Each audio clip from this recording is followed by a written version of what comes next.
दुपारच्या टायमिंगला असं डोकं विंचरत बसलेले होते, तेवढ्यात माझी आली होती नणंद. कारण की आज लक्ष्मीचं 7 मंथचं फोटोशूट करायचं होतं, लास्ट टाईमच करायचं होतं, पण तिची तब्येत खराब असल्यामुळं नाही करता आलं.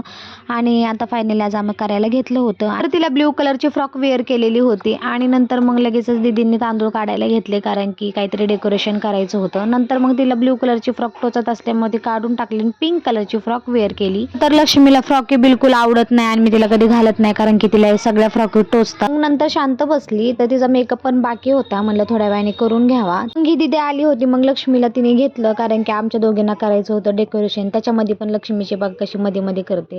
थोड्या वेळ तिच्यापाशी बसली आणि लगेच माझ्याजवळ आली. तर आम्हाला स्नोमॅनचं डेकोरेशन करायचं, तेच बघत बसले होते मी फोनमध्ये. आणि मग फायनली एक फोटो बघितला आणि त्याच्यामध्ये पण ही ओढणी काही एवढी खास वाटत नव्हती. मग आम्ही ते ओढणी नंतर काढून टाकली. तर आम्हाला काढायचा होता 7 आणि काही सुचत नव्हतं की कुठं काढावा. मग नंतर दीदीच बोलल्या की आपण त्याच्या पोटामध्ये काढून द्यावा. तर आम्ही राजम्यापासून 7 बनवलेला होता. ही आयडिया पण त्यांच्याच डोक्यामध्ये आलेली होती. माझी नणंद आहेच तेवढी टॅलेंटेड, काय सांगावं तुम्हाला. आणि असा छान स्नोमॅन तयार केला त्यांनी, खूप छान दिसत होता.